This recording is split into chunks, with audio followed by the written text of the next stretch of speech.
I was checking out my analytics the other day and I noticed that this video seems to get more traction than any other on my channel. In case you guys are new here, this is the ultimate sealed enclosure video. I published this video back in October of 2022, and since then it's gained over 130,000 views. So what I decided to do is to revisit this topic and try to improve upon the last build. In that video, I was able to achieve a near 140 dB SPL score using passive radiators. I only had one active driver or subwoofer and two passive radiators. So what I've decided to do for this video is to apply some suggestions from the previous comments and see if I can make a better enclosure. In this video, I'm going to be using two active drivers, each paired with its own passive radiator. Let's see if we can improve upon the numbers that we got in the previous video. So hang in there with me as I take you guys along for the design, build, and testing phases of this new enclosure. And feel free to leave a comment in the section below on any tips and suggestions you may have for a future build. The VCW12 is a unique subwoofer with many visual highlights.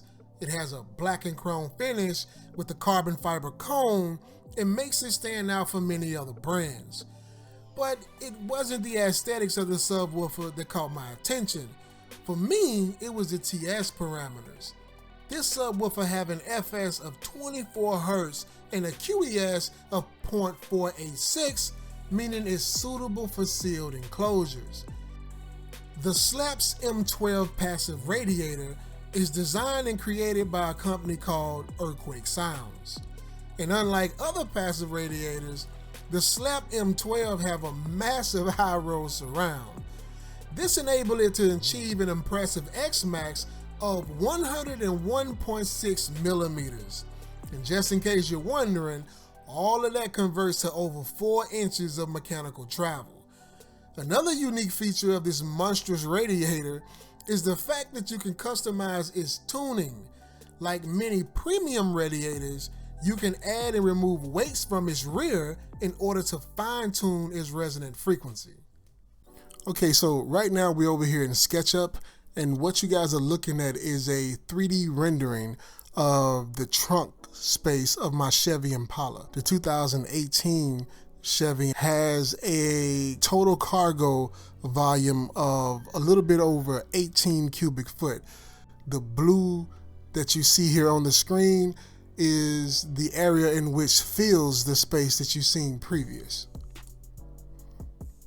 Next up, you're going to see the 3D model of the enclosure that I plan to build for the passive radiator and two NVX 12-inch subwoofers. You have 4 holes here. One is upward firing, which is going to be for the NVX active subwoofers, and then you have the forward facing ones, which is going to be for the passive radiators. Next up, you would also see that this is also filled with the blue space. That blue space tells me exactly how much space this take up, which is 2.75 cubic foot in total. That leaves about 1.25 cubic foot after displacement for each subwoofer and its paired passive radiator. This is a very small enclosure, and you see just how small it is when you see it actually inside of the 3D rendering of the trunk space. It only uses 15% of the available cargo area, and that saves you 85% of the available trunk space. This is a very small enclosure, and this is one of the main purposes that most people implement passive radiators. All right, so just got through making a hole for the cutout right here. It's down in here. And what I wanted to show you guys is, you see those guidelines I got on there? Very, very important when you're making your cutouts, right? Show you guys later on how to do this. This is the importance of it. You got your 3/4 inch all the way around, then X marks the spot. Very simple. And if you guys are trying to do this the same as I'm doing this, that's your number right here. You have 11 inches. Then you follow this over to 3/8. If you just so happen to have this circle jig right here, I can leave this in the description box below so you guys can go pick one up for yourself. But this is the passive radiator right here. And as you guys can tell, it drops right in there. Hopefully I won't have an issue with the second one, but I think I'm gonna have a pretty tight fit because I'm looking at my dividing line right here. That's my dividing line. I knew I was gonna dig into it a little bit. That's okay. But the dividing line, it does go over it a little bit. See that? It goes over my dividing line. That's dead center. And the other one's gonna press up against this a little bit, but being passive radiators, no voice coil, I should be okay. But that's how we're looking for now. I gotta get the other hole cut out. I'll get back with you guys.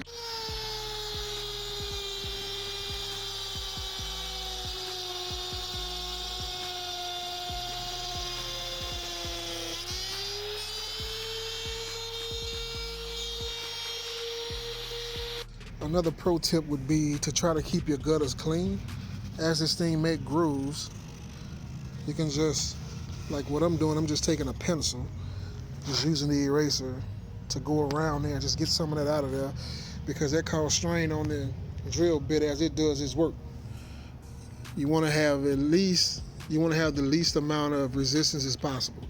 So clean your bits off. That's one. And then secondly, keep these gutters clean. A vacuum would be very handy right now. I'm just too lazy to go get mine. Okay, so here's another pro tip for you guys. As you can see, I got both the cutouts now for the passive radiators. And as you guys can see, this is a pretty small enclosure. I mean, these holes are only 11 by 3/8, so you can tell it's less than 30 inches long across there. As a matter of fact, it's 25.5 inches long that way, and only 17 and like 1/4 that way. So this is a very small enclosure, which is a benefit of passive radiator. But what I wanted to share with you guys was the pro tip. These extra pieces that we just cut out of here can actually be used if this was a larger enclosure and you wanted to cut down on resonance, or you want to just add some extra bracing. You can easily take this and just, whatever wall you wanted to secure, you can just use this as extra bracing like that. Just glue them down, and that'll be added bracing, because this material is still, 3/4 inch thick, meaning that over 80% of this wall would be 1.5 inches thick, which is pretty thick for an enclosure. But something of this size, I'm really not, going to be too concerned about it. So I'm not going to worry about it. I only gave it a center brace. Well, originally it was a center brace, but I'm just going to use it as a dividing wall right now, which acts as a brace. So each subwoofer would have its own enclosed area. So this area here would be sealed, and this area here would be sealed from each, and they would work independently of each other.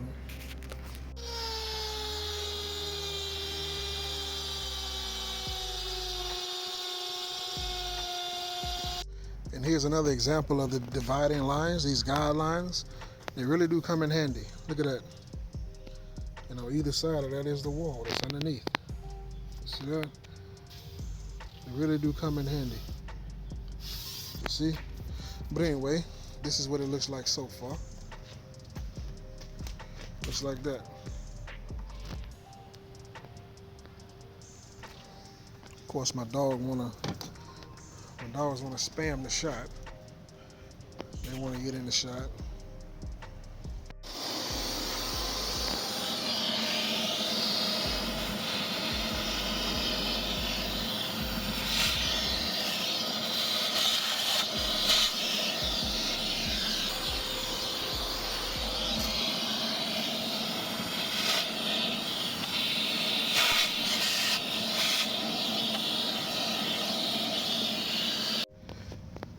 Alright, so I'm not gonna be finishing this at all. I'm not gonna put no carpet or nothing on it until I test it first. Once I test it and I see it sounds the way I want to, then I'll put a finish on it.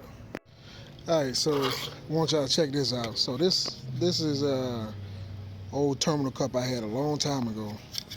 Come from SKAR. Came out of the dual 12 box that they sell. The SK2X 12V. So what happened is this terminal cup just wouldn't hold up for all the power I was pushing through that box. So I swapped it out, right? But I kept them. I'm glad I did. So if anybody want to repurpose this and use it in their new builds, see that? And you got a jig like this, I'm sorry. So your cutout is going to be 2 inches. And then you come over here and you find 3/4, right? So you find 3/4, you trace it back. It's over here to 2 inches. And that'll be your spot right there. But anyway, just wanted to share that with you guys. That's gonna come in handy. And as you guys can see how I got it, it's in there. You can see how I got it. It's dual. Positive and negative got 2 runs. Alright, that's it. And I'm gonna put this terminal, in case you guys are wondering, I'm putting this terminal at the back of the box. So it'll be like that.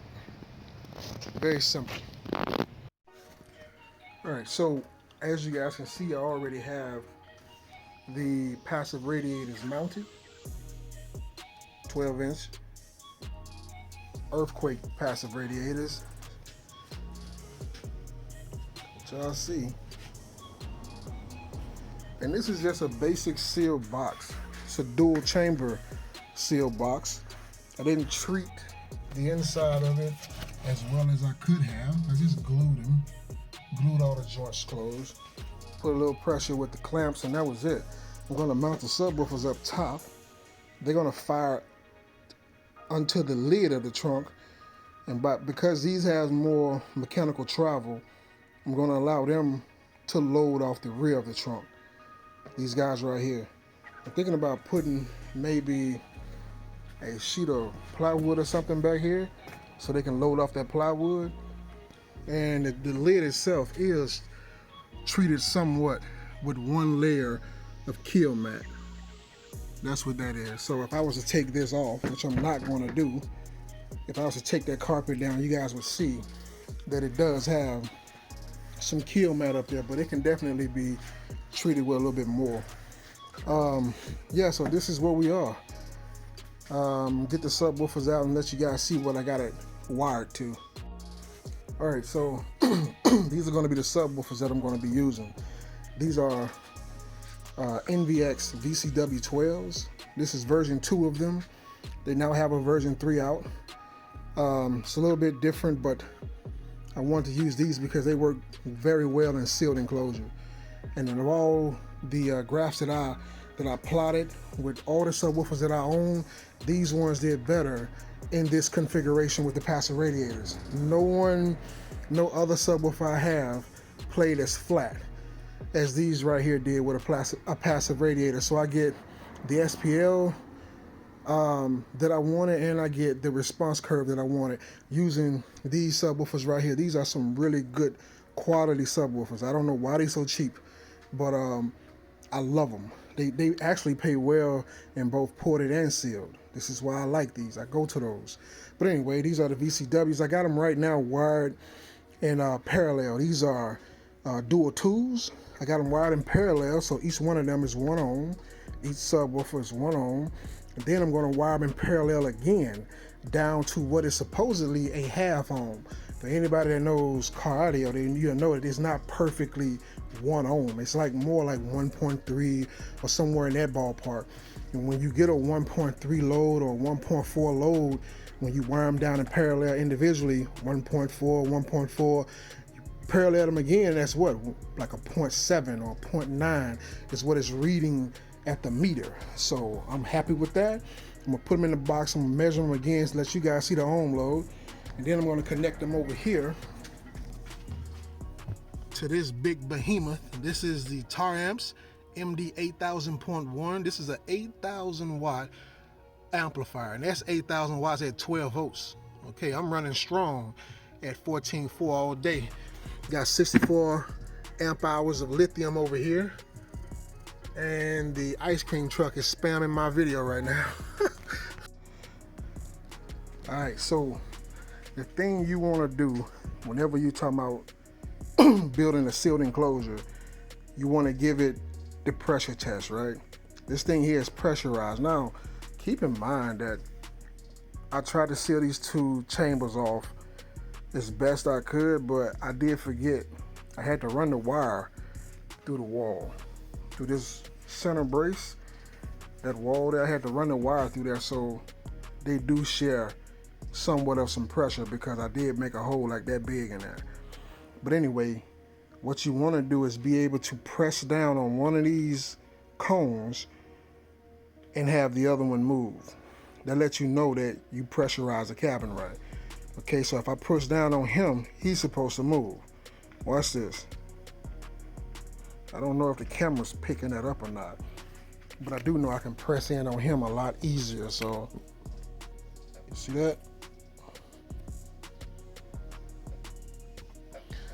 Both of them really moving because I drilled that hole in the wall, but more so him. Same thing over here. Now that doesn't say that you don't have, because see, you can push him in a lot. And he's supposed to bounce back slowly. Not too fast. Not too fast. Same thing here. Not too fast. It affects the other. Anyway, that's the press test. I'm happy with this. It ain't 100% sealed, but for all intent and purposes, I can deal with that. I'm gonna go ahead and load this thing and I'll see y'all on the other side. Now, I hurt my back. That's why I ain't been putting out no videos, but I wanted to share with y'all. I just went out and got this hydraulic table from Harbor Freight. It's amazing. The design of it is amazing. I mean, you step on the little lever back here and it pumps it up. So you can load heavy stuff. This thing got 1,000 pound capacity.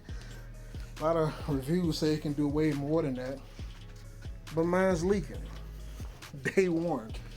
Look at this, man. Leaking all on my shop floor. Look at this. It's leaking from here. Right there. Even though this is supposed to be the bleeding valve. It's leaking from here. I gotta figure that out. So this one's going back to the store. But I'm gonna get all the use I can get out of it today. All right, so there's the terminal. And I'm gonna unwrap these wires and put this is how I'm gonna connect it right here. I hope this thing hold up for how much power. I'm gonna push about 3,000 watts through it.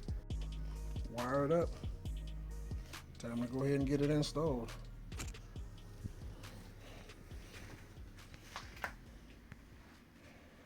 This is Big Jeff from Big Jeff Audio. He was looking to do some collabs with other influencers and said that my channel kind of caught his attention. Big Jeff was willing to give me an additional discount, offered entry into his affiliate program, and gave me a discount code to share with you guys. So I'm happy to say that if you're in the market for anything car audio, look in the description box below, click the affiliate link to Big Jeff Audio, and use discount code BudgetBassHead during checkout. This will save you an additional 5% off your purchase, and it will give a big thanks to the channel. All right, guys, as you can see, we're back in the Impala, and what we're going to be doing right now is an SPL test. As you guys can see, we do have the enclosure in the rear facing the trunk, and to measure our max wattage, we're going to be using the SMD AMM1. This is an audio multimeter. It's going to give us our dyno readings. In the kick, we have an SPL Labs mini bass meter. That's what we're going to be measuring our decibel scores off of. It's set to catch the highest SPL score in decibels, and it's also going to allow us to see at what frequency we peaked at. Right here on the screen, what you're going to see is a bass sweep, very low volume. We're going to sweep this from 150 hertz down to 20 hertz. It's going to be our bass sweep. So we're going to get the bass knob. I'm going to put it at around 45. We want to see how much power we're going to get while running the bass sweep. And here we go.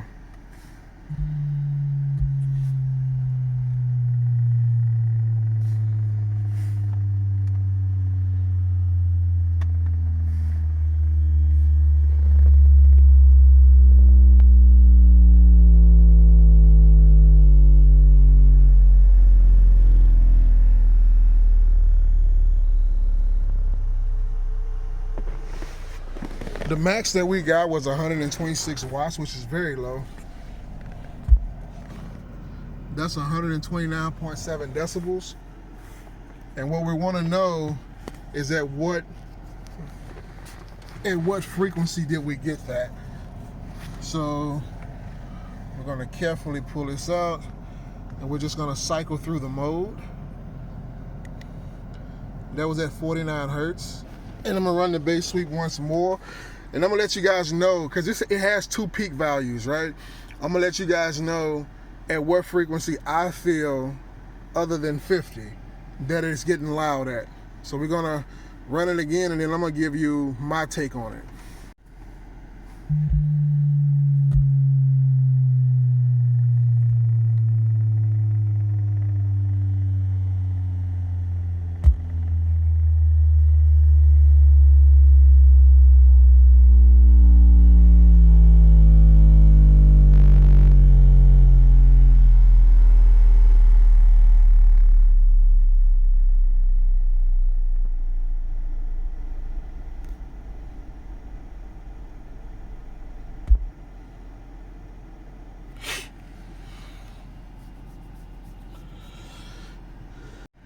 All right, so the bass meter is calling for 50 hertz, and that's exactly what I'm going to be giving it. I'm going to be giving this thing 50 hertz, and we're going to be doing an SPL test at 50 hertz. We're going to come down and do other ones as well, but I don't want the coil to heat up before I get a test in at its peak value, which is 50 hertz. So we're going to be grabbing the bass knob and slowly increasing this thing, and we're gonna crawl into 50 hertz. And we're gonna see what we do here on the meter. Now, the subwoofers are rated at 15, I think they're 1500 watts. They may be 1000. I forget, I can't believe I forgot. But I think they're 1500 watts a piece. And I'm gonna be giving them a peak value of 3000 watts. That's all I wanna run through them. I don't wanna burn my subs up because these are very good subwoofers. So I'm gonna run them at 3000 watts at 50 hertz and see what we get on the meter.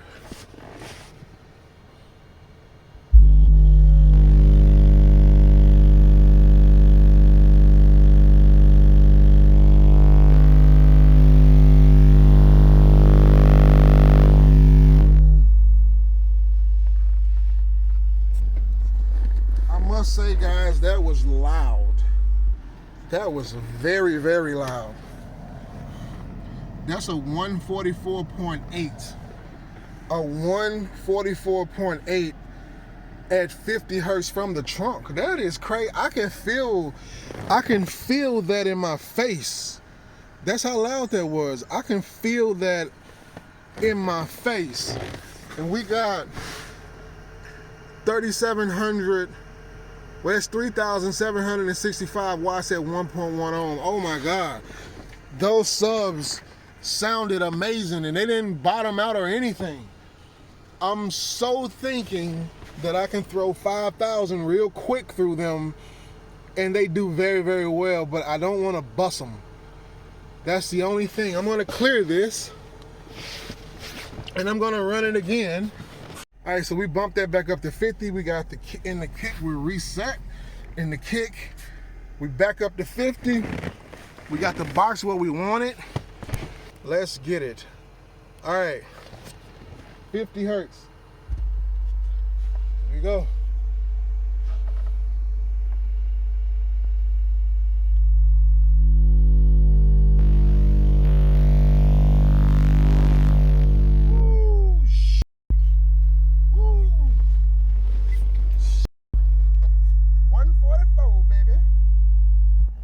That's a 144? Yes, sir. All right, this thing is supposed to have an FB of 37 hertz. I'm gonna go ahead right quick and test it at that. So I'm gonna put it on around 38 hertz, and I'm gonna test it on that and see what we get. So here we go. 38 hertz.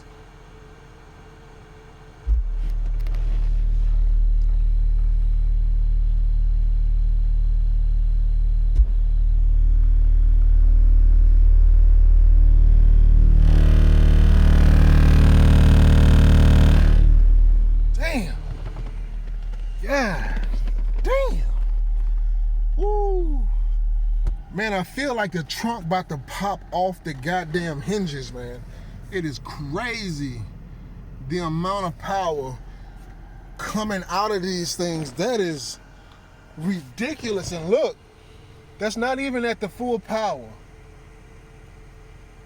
That's not even 3,000 watts, guys. Look at this. And that's on hot coil. They are warming up a bit. I gotta go check them again. Hold on. Let me go check them. Yeah, check them again. I don't want to burn them up. That score was not as loud as I thought they were going to be. They are doing amazingly well, man. Amazing.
Thanks for visiting the channel to help you simplify car audio. It's the Budget Bass Head, and I'm out.